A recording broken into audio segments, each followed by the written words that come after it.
The first thing wasn't sight. It was the hum, a low, rhythmic thrumming that felt like it was vibrating inside my own skull. Then came the scent. Not just the sharp bite of antiseptic, but something warmer underneath. Sandalwood. Expensive, familiar sandalwood. My eyes cracked open, fighting the glue of a sleep that felt centuries deep. The blur of the room coalesced into a single point of gravity. Jaime. She was leaning over the rail, her face sharper than I remembered, etched with a terrifying kind of focus. I didn't know I'd been gone for 2 years. I just knew she was the only thing keeping me from drifting back into the dark. The weeks that followed were a glitch in the system. My mind felt like a corrupted server farm, rebooting in agonizingly slow segments. I would drift in and out, catching fragments of reality, the beep of a monitor, the gray light of a New York winter, the taste of crushed ice, and always, Jaime. It didn't make sense. Jaime was my COO. We were the binary stars of the startup world, circling each other with a gravitational pull made of competitive tension and grudging respect. She was the one who challenged my equity split, who argued over every line of code in the beta phase. She wasn't supposed to be the one wiping my face with a cool cloth at 3 a.m. Recovery is a brutal audit of the self. I, who used to run marathons before board meetings, was reduced to a terrifying stillness. My muscles had atrophied, leaving me with limbs that felt like heavy, foreign objects. The humiliation could have been crushing. Being lifted, turned, and fed is a vulnerability that strips away every layer of executive armor. But Jaime didn't let the shame settle. She handled the mechanics of my broken body with a clinical, dignified grace. There was no pity in her touch, only protocol. She moved with the efficiency of a surgeon and the protectiveness of a guard dog. I realized quickly we weren't in a standard hospital. The light fixtures were brushed steel, the silence was thick and expensive. This was a private rehabilitation suite, the kind of place where privacy is the primary commodity. It smelled of money and medicine. I knew the burn rate for a room like this. It meant the company was still alive. It meant she had kept it alive. I spent hours just watching her. The confident explorer in me recognized the shift. She had transferred her obsession from our algorithms to my physiology.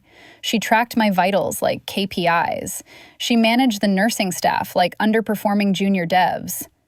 Her oxygen saturation is down 2%, I heard her snap once, her voice low and dangerous. Fix the flow or I'll find someone who can. I watched the way she navigated the room. It was a performance of competence that I found myself clinging to. When the physical therapists came, Jaime was the one translating their instructions, her hand resting lightly on my shoulder, a grounding wire for the static in my nervous system. She anticipated the pain before I felt it, adjusting pillows or dimming lights with a terrifying intuition. It was as if she had spent the last 700 days studying the micro-expressions of my discomfort. There was a rhythm to her care, a cadence that became my new clock.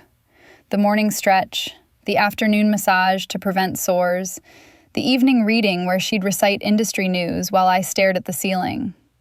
Her hands were always there, cool, firm, mapping the damage.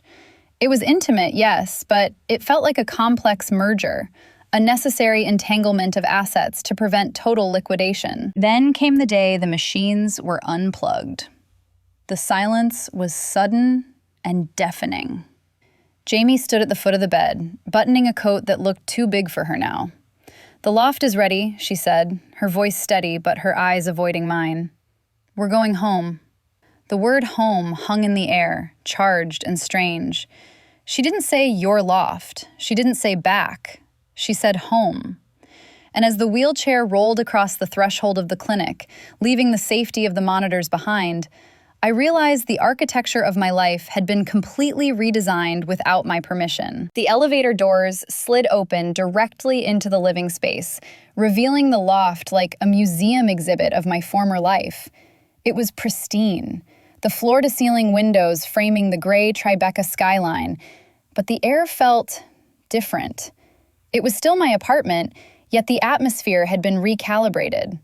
My Eames chair was angled differently, facing the window instead of the television. There were stacks of architectural journals on the coffee table that weren't mine. It was a space that had been curated in my absence, preserved but slightly altered by the gravity of Jaime's presence.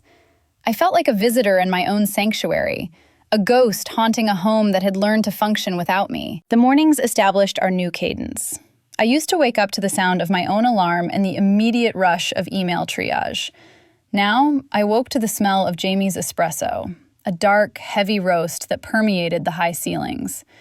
The transfer from the bed to the wheelchair was a daily lesson in physics and humility. I felt the mechanics of it, the way she used leverage rather than brute force, sliding her arm under my knees and behind my back. There was a surprising, wiry strength in her frame that I had never noticed in the boardroom. Back then, her power was intellectual, a sharp rebuke during a product roadmap meeting. Now, it was physical, a tangible torque in her forearms as she lifted my dead weight. We fell into a routine that blurred the lines between clinician and partner. The afternoons were dedicated to physical therapy on the living room rug, sunlight striping across the floorboards. This was where the atmosphere began to thicken. It wasn't just the exertion or the pain of reawakening dormant muscles. It was the proximity. She would guide my leg through a range of motion exercises, her hands warm and firm against my calf, her face focused in that intense, unflinching way she used to study code. I found myself tracking her breathing, the way her hair fell forward, hiding her eyes. The professional distance she maintained in the clinic began to erode here, worn down by the intimacy of the sweat and the silence. I had spent a decade building a reputation as a founder who couldn't be rattled, a woman who controlled every variable. Now, I was forced to surrender completely to Jaime's rhythm. I had to trust that she wouldn't let me fall, that her hands were the safety net my body couldn't provide. It was a terrifying release of control, a free fall that never quite ended. And in that surrender, something shifted. The gratitude I felt for her care began to curdle into something heavier, a magnetic pull that had nothing to do with gratitude and everything to do with the way her skin smelled like cedar and rain. It culminated during a standing exercise near the kitchen island. My knees buckled, a sudden failure of the structural integrity I was fighting to rebuild. I didn't hit the floor. Jaime was there instantly, her body colliding with mine, catching me against her chest. We froze there, suspended. My arms were locked around her neck for balance, her hands gripping my waist with a force that bordered on desperate. The air left the room. I could feel the rapid hammer of her heart against my ribs, matching my own. It wasn't a stabilizing hold anymore. It was an embrace. We stayed like that for a count of 10, the silence stretching, coiled and heavy. I looked at her, really looked at her, and saw the mask slip. There was fear there, yes, but underneath it was a raw, naked hunger that mirrored my own. She pulled back first, clearing her throat and stepping away to the sink, turning her back to me to fill a glass of water. The separation felt like a physical cold front moving in. I sat back in the chair, my pulse still thrumming in my ears, trying to bridge the gap before the silence hardened into awkwardness. I needed to ground us back in the reality we understood. The work. The company, I said, my voice sounding rougher than I intended. You haven't told me about the Series B. Did we lose the Sequoia lead? Jaime turned slowly, the glass of water in her hand hitting the quartz counter with a sharp, deliberate clink. The question seemed to flip a switch in her, instantly rebooting the executive operating system that had been dormant beneath the nurse's scrubs for months. She didn't offer the soft platitudes of a caretaker. She walked to the living area and opened her laptop, the sudden blue glow carving hollows into her cheeks, and laid out the autopsy of the last 2 years. The reality was starker than I had imagined. While I was lost in the dark, the market had cratered. The investors had pushed for immediate liquidation, ready to strip the IP and move on to the next unicorn. Jaime had blocked the exit.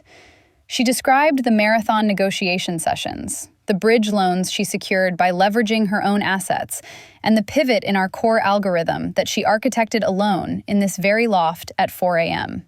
She hadn't just kept the seat warm, she had completely reupholstered the chair. The company that survived the crash wasn't the one I founded.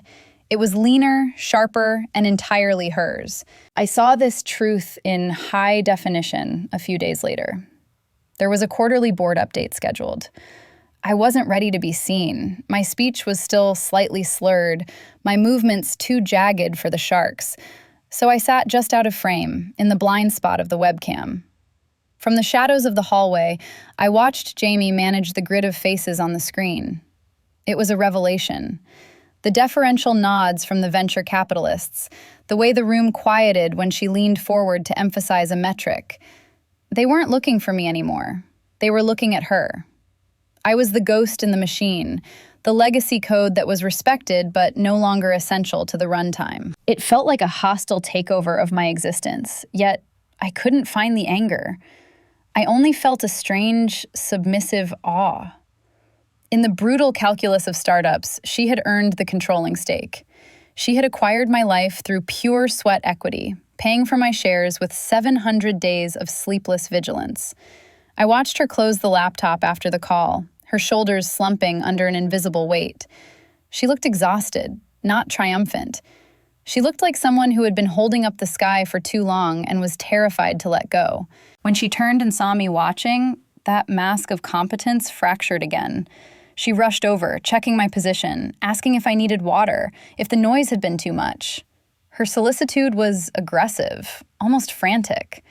At the time, I interpreted this intensity as a deep, unspoken love, a devotion so profound it terrified her. I thought she was overcompensating for the power imbalance, trying to prove she hadn't usurped me. I didn't understand the currency she was actually paying with. I didn't see that her care wasn't born of romance, but of a crushing, penitent debt.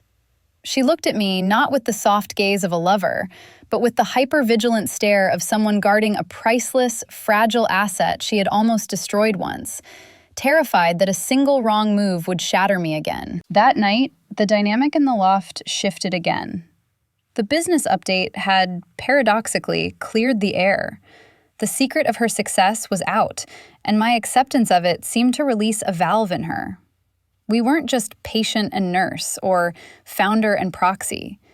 We were two partners standing in the wreckage of a storm, the only survivors. The air in the loft grew heavy, charged with the static of things unsaid. I watched her move through the kitchen, the way the streetlights from below caught the line of her throat. The intimidation I felt at her competence was beginning to transmute into something else, a desire to be close to that power, to let it consume the last bits of my resistance. The distance between us was closing, not by inches, but by degrees of heat. The shift from patient to partner didn't happen with a grand declaration. It happened in the quiet, negative space between two heartbeats. It was a Tuesday evening, raining hard against the glass, the city outside reduced to a smear of charcoal and neon. Jaime was checking the skin graft on my shoulder, a routine maintenance check we had done 100 times.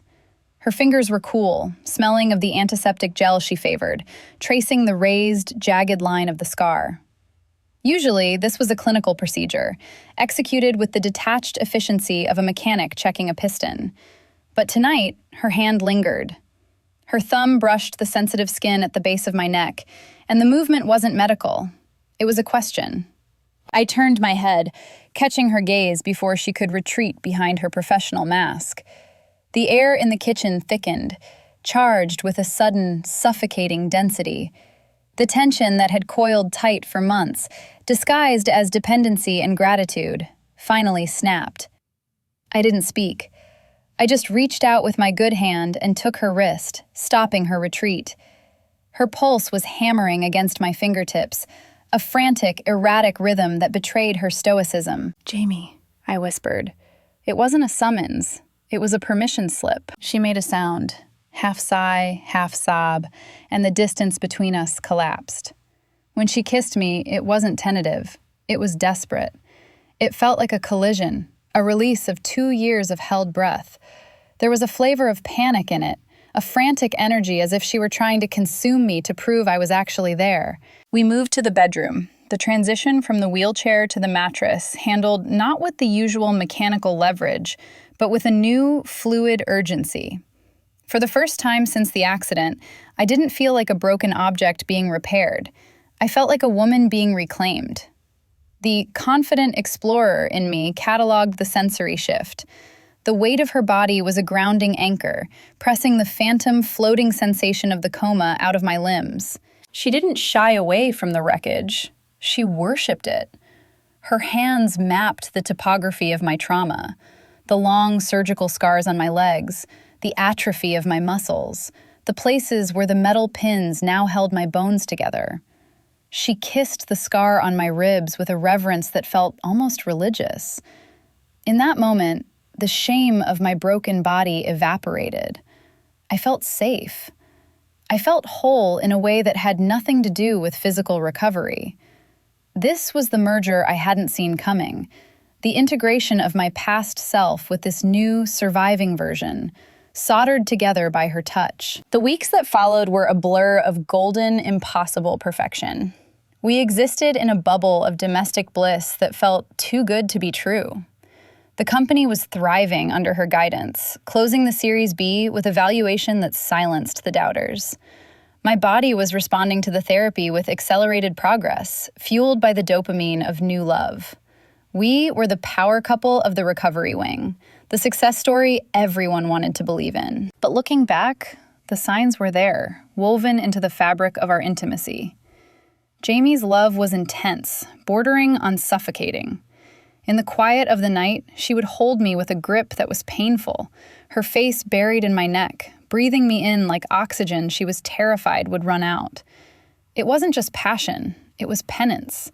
She made love to me like she was apologizing, like every touch was a desperate attempt to rewrite a history I didn't know needed editing. I misread the data. I thought she was haunted by the memory of almost losing me. I didn't know she was haunted by the guilt of being the one who almost killed me. We decided to celebrate my first unassisted walk across the living room with a dinner out, our first real foray back into the world. Jaime was driving. As I buckled my seatbelt, watching her hands grip the leather steering wheel of the new car, I felt a surge of triumphant joy. I had everything back: the career, the health, and now, her. I reached over and covered her hand with mine, squeezing it. She flinched, just for a microsecond, a tiny glitch in the narrative, before forcing a smile that didn't quite reach her eyes. "Ready?" she asked, her voice tight. "More than ready," I said. "Let's drive." The car was a sealed capsule, moving through the artery of the West Side Highway. For the first 10 minutes, the motion felt like freedom. The city lights smeared into long exposure lines of gold and red, a visual language I hadn't read in 2 years. I leaned my head against the cool glass, letting the vibration of the road travel up through the chassis and into my healing bones. It was supposed to be a victory lap. Jaime had chosen a playlist that was low and atmospheric, designed to keep my sensory processing issues in check. She was driving with that same focused precision she applied to everything, hands at 10 and 2, eyes scanning the mirrors, a beautiful, tense machine operating another machine. But the brain is a faulty storage device. It fragments trauma, hiding the sharpest shards in the soft tissue, waiting for a frequency to shake them loose. It happened at a red light on Canal Street. We were idling, the rain drumming a rhythmic pattern on the roof. In the lane next to us, a low-slung sports car pulled up. It was aggressive, modified, the engine idling with a rough, choppy cam sound that vibrated in the base of my throat. The driver revved it, just once, a sharp, impatient bark of mechanical aggression. The sound didn't just hit my ears. It bypassed my auditory processing and detonated directly in my nervous system. The world dissolved. The rain on the windshield wasn't rain anymore. It was the shower of tempered glass. The seatbelt wasn't a safety device. It was a constricting snake crushing my sternum. I wasn't in a stationary car. I was spinning, the horizon flipping violently. But it wasn't the visual memory that paralyzed me. It was the sound. In the black box of my coma-erased memory, there was audio. A specific high-pitched whine of a turbocharger spooling up, followed by that exact choppy engine growl. I gasped, a jagged intake of air that sounded like a sob. My hands flew up to cover my face, my body curling inward in a primal, protective fetal tuck. "Clara?" Jaime's voice was sharp, cutting through the static. "The sound," I choked out, my heart hammering a frantic code against my ribs. "That sound. The engine." "It's just a car, Clara. Breathe." "No," I insisted, the panic clarifying into a terrifying certainty. "The truck. The police report said it was a delivery truck that sideswiped me. A box truck. They have diesel engines. They rattle. They don't scream like that." I looked at her, my eyes wide, searching for the validation I had come to rely on. I needed her to be the external hard drive for my reality. I needed her to explain the discrepancy. "That sound," I said, pointing a trembling finger at the sports car as it peeled away. "I heard that. Right before the impact, I heard that exact engine note. It wasn't a truck, Jaime." Jaime didn't look at the car. She didn't look at me. Her eyes were fixed on the traffic light, her profile rigid as if carved from marble. The light turned green, and she accelerated. Too hard. The sudden G-force pinned me back against the seat, snapping my head. "You're confused," she said. Her voice was flat, stripped of the warmth that had defined our last few weeks. It was the voice she used when firing a vendor. "Trauma memory is unreliable. Dr. Aris told us this would happen. The brain confabulates. It fills in the gaps with whatever is available." "I'm not confabulating a sound, Jaime. It was visceral. I felt it." "You're hysterical," she snapped. The word hung in the air, ugly and archaic. She realized her mistake immediately. The car swerved slightly as her grip tightened on the wheel. "I mean, you're overstimulated. It's too soon for this. We're going home." "I don't want to go home. I want to talk about—" "I said we're going home!" She shouted it. The volume was shocking in the confined space. Jaime never raised her voice. She controlled rooms with silence, not noise. I shrank back, the confident explorer in me suddenly very quiet, observing the data shifting in front of me. I looked at her hands, the hands that had bathed me, fed me, and worshipped my scars, were gripping the leather steering wheel with a force that turned her knuckles distinct shades of white and gray. They were trembling. Not a subtle tremor, but a violent, suppressed shaking that traveled up her forearms. She wasn't annoyed. She wasn't concerned for my medical state. She was terrified. She reached into her purse with one hand, eyes still locked on the road, and fumbled for the orange prescription bottle she kept for my anxiety. "Take a Xanax," she commanded, tossing the bottle into my lap. "You need to regulate. You're spiraling." I looked down at the bottle in my hands. It was a silencer. She was trying to sedate the doubt before it could form a complete thought. I didn't take the pill. I sat in the darkness of the passenger seat, the city blurring past us in reverse now, and listened to the silence. It wasn't the companionable silence of the loft. It was the heavy, pressurized silence of a vault that had just been breached.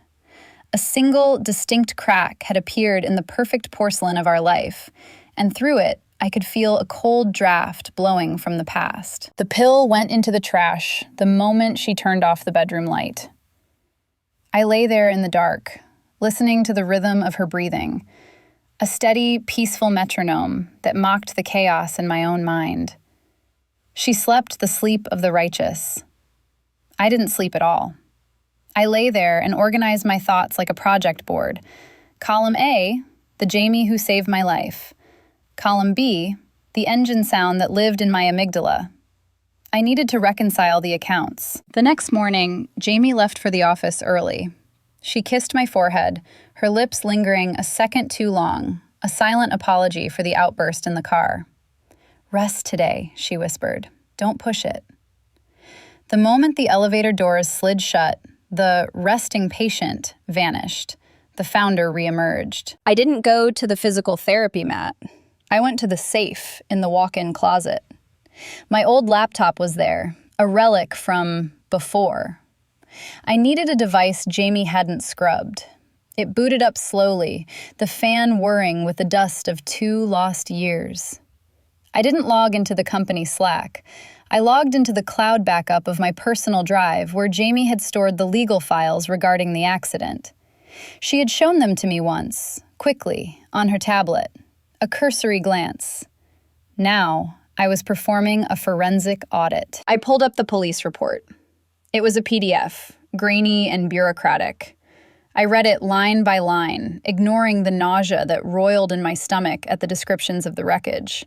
Vehicle A struck by unknown heavy transport vehicle. I scanned down to the witness statements. There were none. But there was a log of the 911 call. Caller, anonymous. Location, cell tower triangulation, approximately 0.5 miles from crash site. Duration, 14 seconds. The notes section contained a detail I had missed before. Caller reported the crash immediately, but refused to identify. Call traced to unregistered prepaid device. Caller disconnected when dispatch asked for name. A burner phone. Who carries a burner phone? Drug dealers. And, occasionally, high-level executives conducting sensitive negotiations off the record. Or someone reporting a body without placing themselves at the scene. I closed the PDF and opened the company server logs. I had to override the admin permissions. Jaime had locked me out of the root directory, ostensibly to reduce my stress. I bypassed it in 3 minutes. I went to the date of the accident, November 14th. The crash happened at 9:42 p.m. I was in surgery until 5 a.m. the next morning. I scrolled to the access logs for the master repository. User, J_Russo. Time, November 15th, 08:15 a.m. Action, full system backup. Action, transfer of executive keys. Action, alteration of cap table access. She hadn't waited. She hadn't spent that first morning weeping in the waiting room, paralyzed by grief. While I was lying on a table with my skull cracked open, Jaime was at her desk, 12 floors up, executing a hostile takeover of the administrative privileges. It wasn't just stewardship. It was a transfer of power so immediate, so precise, that it felt premeditated. She didn't step up because she had to. She stepped up because the seat was finally empty. That night, the loft felt like a crime scene I was contaminating just by breathing in it. Jaime came home with takeout and a bouquet of hydrangeas, my favorite. She was back to being the perfect partner, the doting caretaker. She massaged the tension out of my shoulders, her hands strong and knowing. "You feel tight," she murmured, her thumbs digging into the knots at the base of my neck. "Did you do your exercises?" "Yes," I lied. The lie tasted metallic on my tongue. "Just tired." Later, in bed, she spooned against me, her arm draped heavy over my waist. It was the same embrace that had made me feel safe for months. Now, it felt like the arm of a jailer checking the lock. I lay rigid, staring at the shadows stretching across the ceiling. I could feel the warmth of her skin, the slow beat of her heart against my back. It was a terrifying dissonance. My body still craved her touch, conditioned by 2 years of dependency, but my mind was screaming. I was sleeping with the prime suspect. I was letting the person who might have destroyed me hold me together. The math didn't work.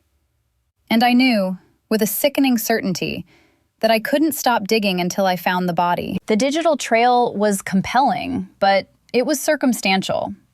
In the court of my own conscience, I needed something tangible, a physical object that couldn't be explained away as a glitch or a trauma response. I needed the weapon. I waited until Jaime left for a client lunch in Midtown. The silence in the loft was usually my companion, a soft, expansive thing that allowed me to rest. Today, it felt predatory. I moved towards her home office, the one room in the apartment that hadn't been renovated for accessibility.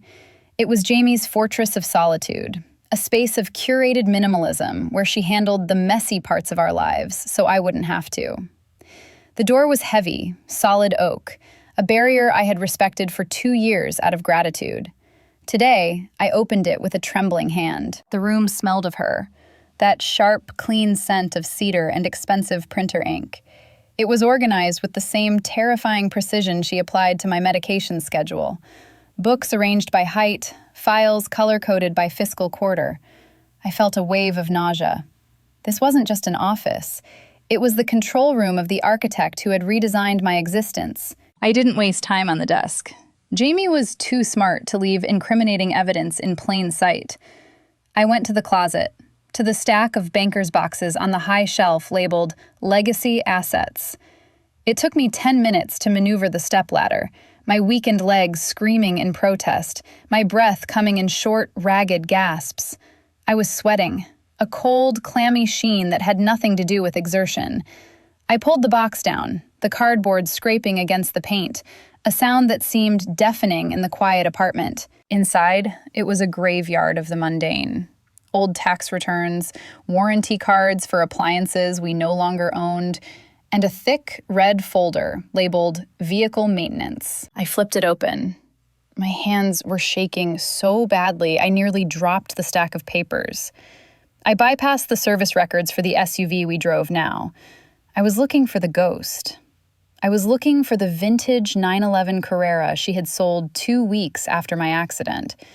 She had told me she sold it because it was too impractical for our new life, a sacrifice she made for my comfort. I found the invoice at the very back, staple rusted to a carbon copy of a bill of sale. It was from a specialist auto body shop in New Jersey, a place far enough away to avoid casual recognition. The date was stamped in red ink, November 15th, the morning after the crash. Invoice number 4092. Customer, J. Russo.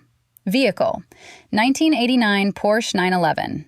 Service, emergency structural repair. I read the line items, and the air left my lungs. Front right bumper replacement. Headlight assembly. Passenger side. Hood realignment. Paint match. Custom slate gray. The physics of the crash reassembled themselves in my mind with brutal clarity. The police report said I was struck on the driver's side rear quarter panel, spinning me off the road. If another car had clipped me while trying to overtake aggressively, the damage would be exactly where this invoice said it was, the front right. It wasn't a truck. It wasn't a stranger. I sank to the floor, the paper crinkling in my grip. The memory I had suppressed, the sound of that screaming engine, finally slotted into place. I closed my eyes and I was there again. The rain, the rush to the investor meeting. We were both going. We were taking separate cars because we had argued that morning about the valuation cap. I had left first.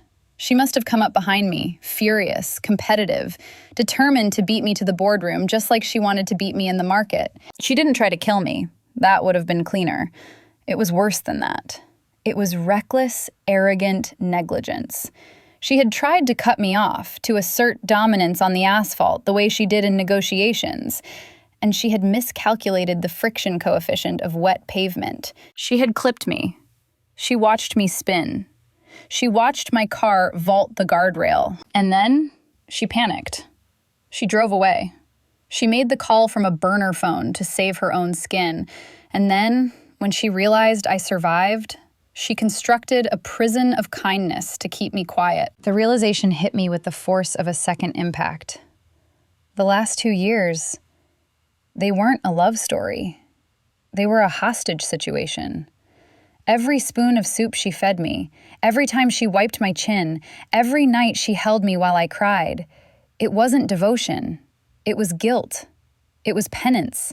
She wasn't my savior, she was my warden, serving a life sentence alongside me because she was too cowardly to go to a real prison. The intimacy we shared, the sex that I thought was the ultimate expression of our survival, it was all tainted. She wasn't making love to me. She was paying a debt.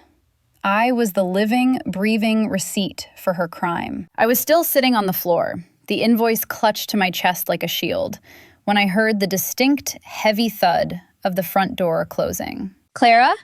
Her voice floated down the hallway, cheerful, oblivious.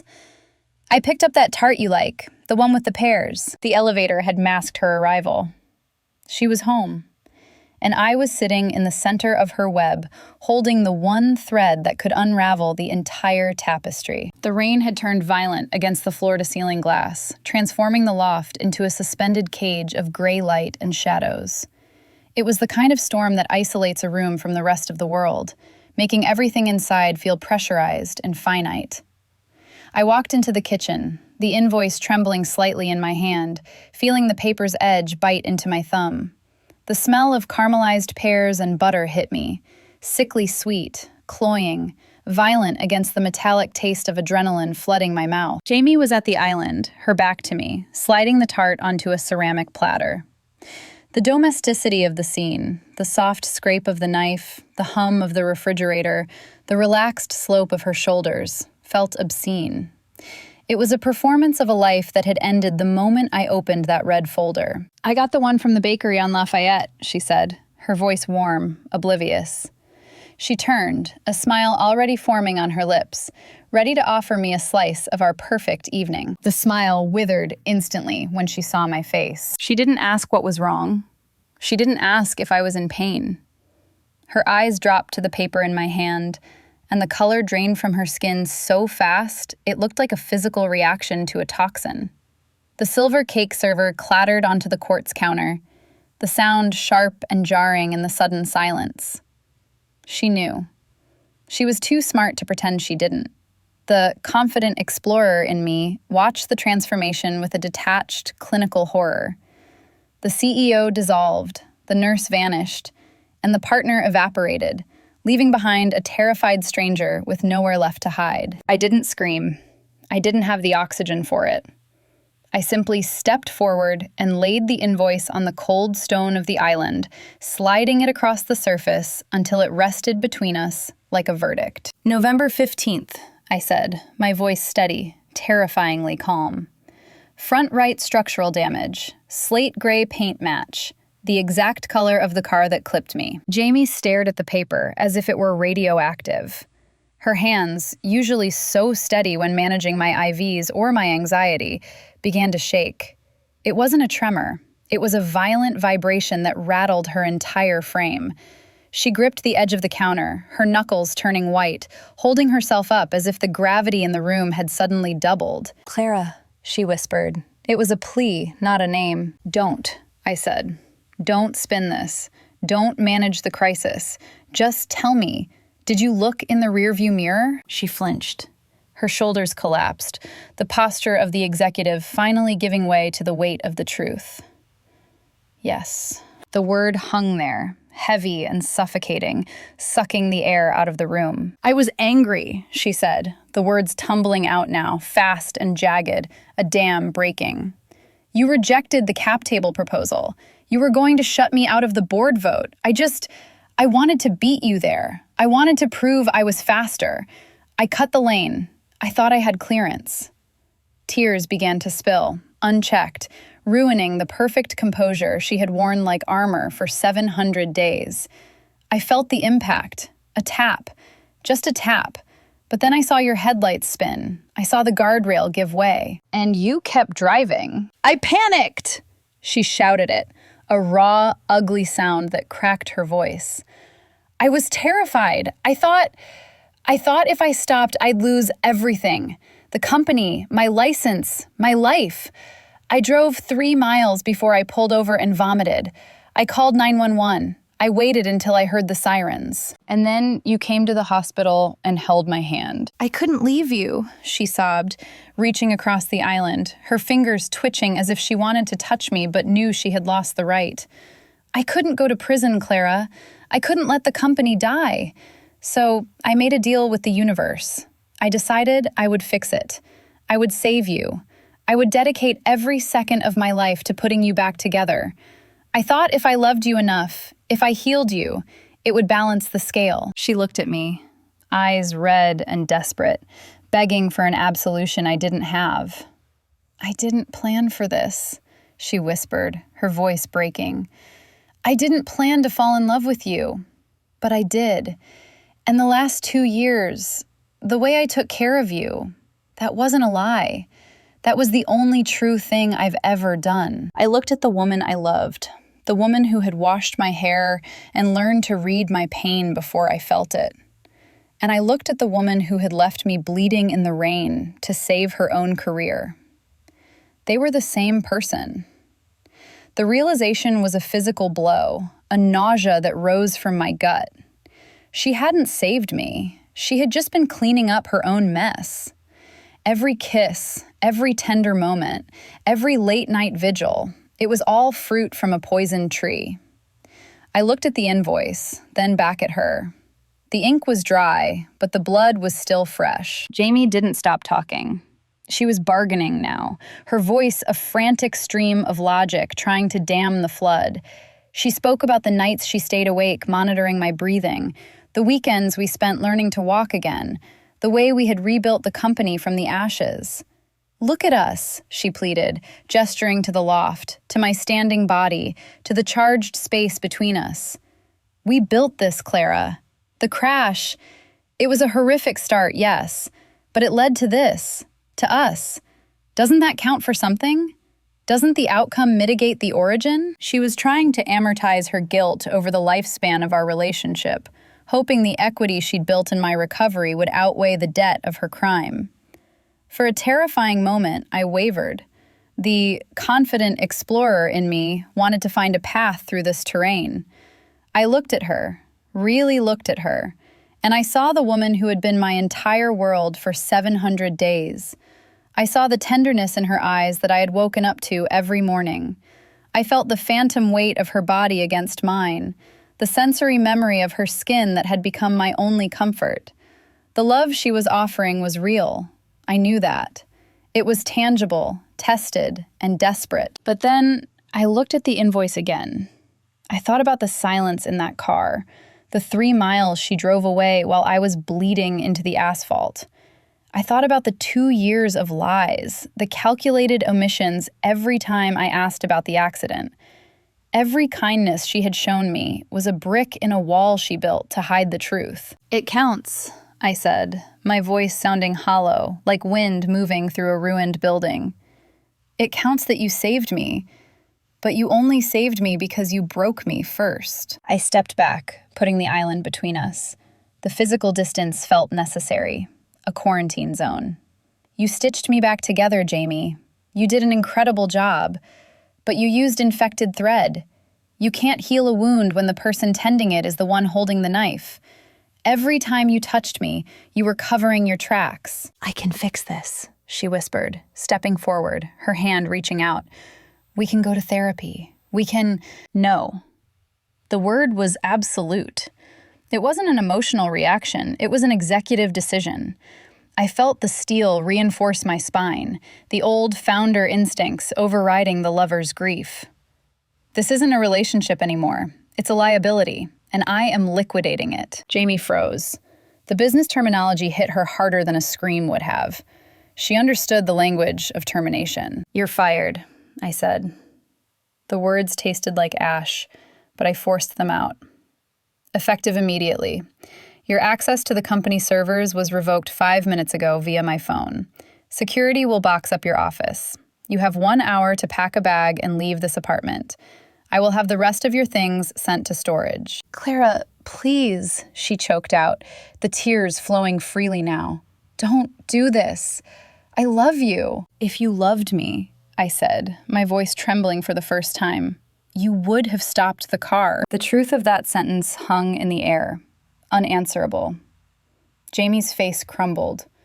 She looked at me one last time, searching for a crack in the armor, a glimpse of the vulnerable patient she had tended for so long. But the patient was gone. Only the survivor remained.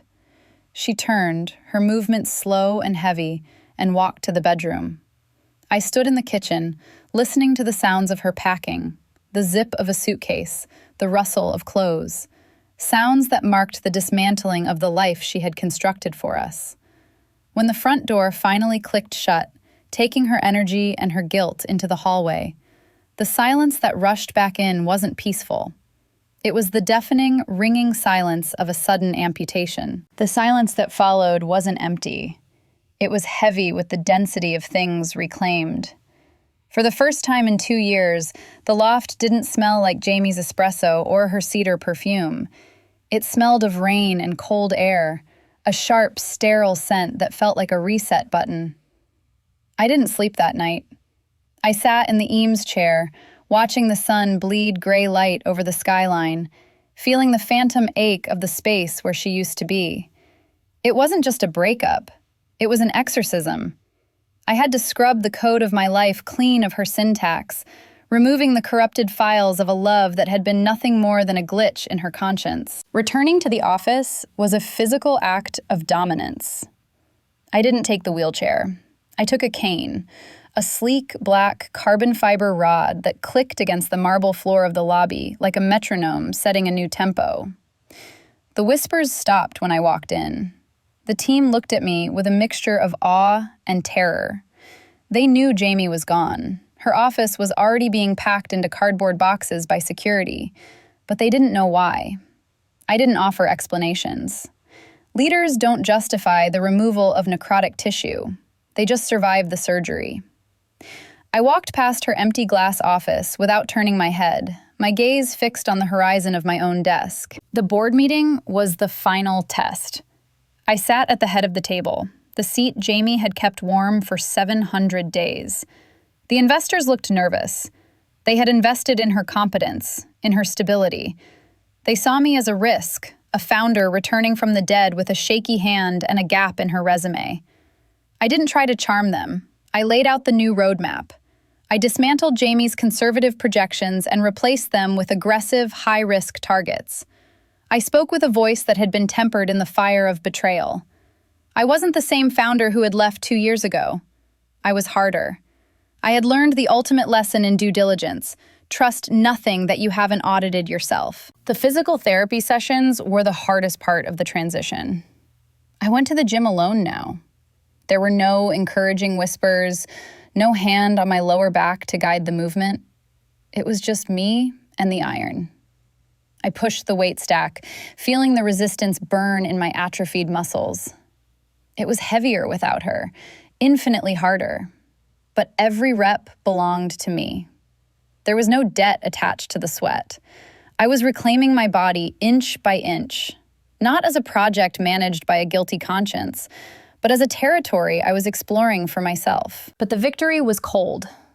At night, the confident explorer in me had to navigate a landscape that had been scorched earth. My body was a marvel of engineering, bones knit together, muscles firing, nerves reconnecting, but my chest felt hollowed out. I realized that the recovery Jaime had overseen was purely structural. She had rebuilt the chassis, but she had stripped the engine. The intimacy we shared, that terrifyingly beautiful closeness, had been a simulation. It was a perfect render of love, high resolution and immersive, but it lacked the source code of truth. I learned that intimacy without honesty is just performance art.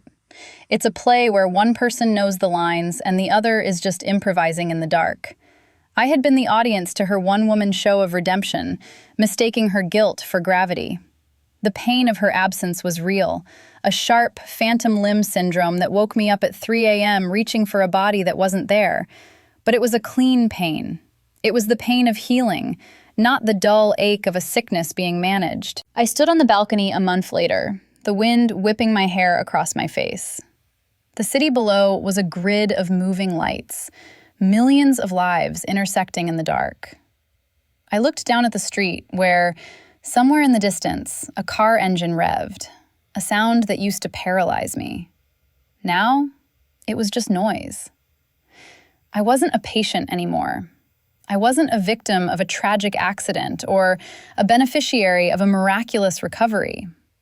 I was a survivor who had performed her own rescue operation. I had looked at the person who was my oxygen, realized the air was poisoned, and chose to hold my breath until I could find the surface. We often mistake the intensity of guilt for the depth of devotion, convincing ourselves that dependency is the same thing as love. But a foundation built on a lie will always crack under the weight of the truth. I pulled up her contact card one last time, Jaime, and pressed delete. If you've ever had to cut off a lifeline to save yourself, tell us in the comments. Subscribe for more stories of survival.